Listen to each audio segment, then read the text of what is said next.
रात के उस समय जब रास्ते पर चलते हुए आदमी अपने ही कदमों की आवाज़ से घबरा जाए, उसी समय एक सवाल मन में उठता है।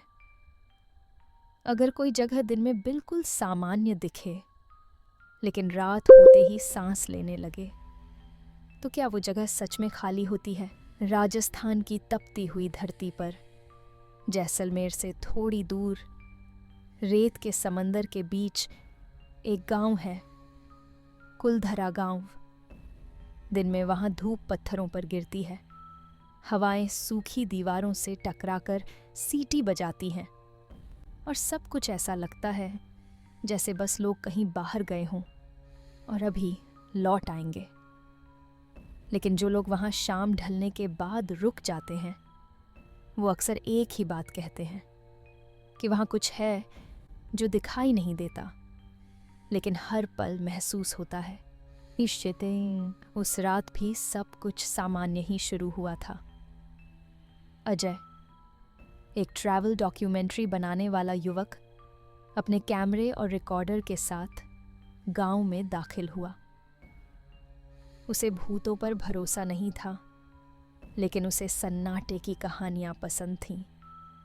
जैसे ही सूरज डूबा, आसमान का रंग धीरे धीरे नीले से काले में बदलने लगा। हवा में ठंडक घुल गई और रेत से आती एक अजीब सी गंध उसके नथुनों में भर गई। उसे लगा जैसे कोई पुरानी बंद पड़ी सांसें अचानक खुल गई हों। गांव में कदम रखते ही उसे सबसे पहले जो महसूस हुआ वो था साइलेंस। ऐसा साइलेंस जो कानों में चुभता है। न कोई कीड़ा, न कोई पक्षी, न दूर कहीं कुत्ते के भौंकने की आवाज़। सिर्फ उसके जूतों की चरमराहट और सांसों की आवाज़। उसने रिकॉर्डर ऑन किया, लेकिन कुछ सेकंड बाद ही उसे लगा जैसे रिकॉर्डर की हल्की सी भनभनाहट भी इस जगह को पसंद नहीं आई। पत्थर के टूटे घर, बिना छत के कमरे और दरवाज़ों की जगह खाली चौखटें। अजय को बार बार ऐसा लग रहा था जैसे किसी घर के अंदर से कोई उसे देख रहा हो, लेकिन जब वो रुककर ध्यान से देखता, वहाँ सिर्फ अंधेरा होता।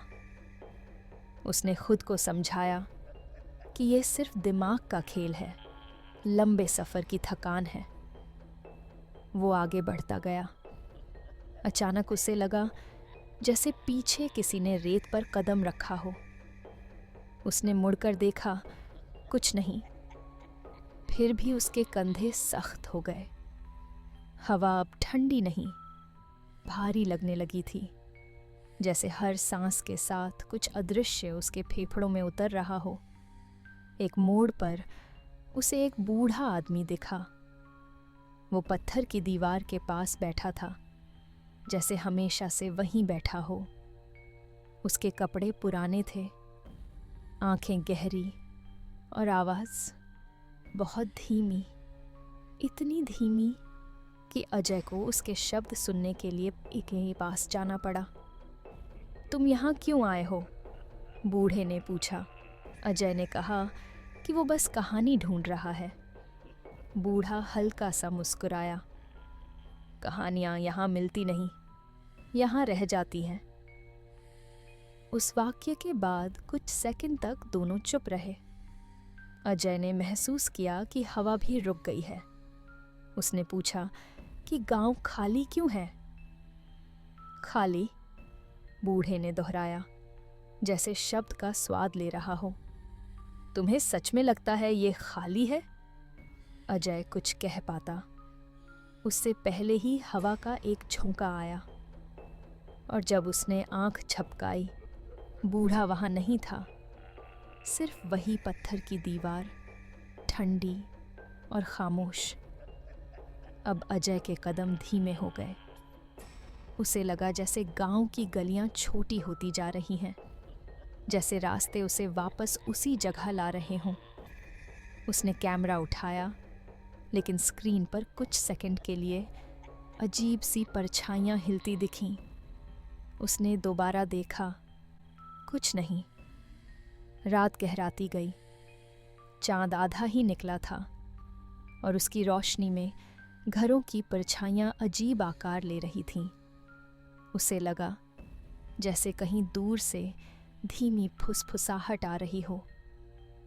शब्द साफ नहीं थे, लेकिन भाव शिकायत से भरे हुए। अजय के मन में एक अजीब सा डर बैठने लगा। उसे लगने लगा कि वो अकेला नहीं है। कभी किसी कमरे से रेत गिरने की आवाज़ आती, कभी किसी दीवार पर हल्की सी खरोंच की। उसने खुद से पूछा कि क्या वो सच में ये सब सुन रहा है या उसका दिमाग खेल खेल रहा है। एक पुराने कुएं के पास पहुंचकर उसे लगा जैसे उसकी परछाई उससे अलग चल रही हो। उसने रुककर देखा, परछाई भी रुक गई, लेकिन उसकी धड़कन तेज हो चुकी थी। उसे अचानक याद आया बूढ़े का सवाल, तुम्हें सच में लगता है ये खाली है? उसने गांव से बाहर निकलने का फैसला किया, लेकिन रास्ता वही नहीं था जिससे वो आया था। हर मोड़ पर वही टूटे घर, वही दीवारें, वही सन्नाटा। उसे लगा जैसे गांव उसे जाने नहीं देना चाहता। तभी उसे फिर वही आवाज़ सुनाई दी, इस बार उसके बहुत पास। जो यहाँ आया वो यहाँ का हो गया। अजय ने पीछे मुड़कर देखा, लेकिन वहाँ कोई नहीं था। सिर्फ हवा, रेत और वो भारी खामोशी। उसे समझ में आने लगा कि ये जगह कभी सामान्य थी ही नहीं।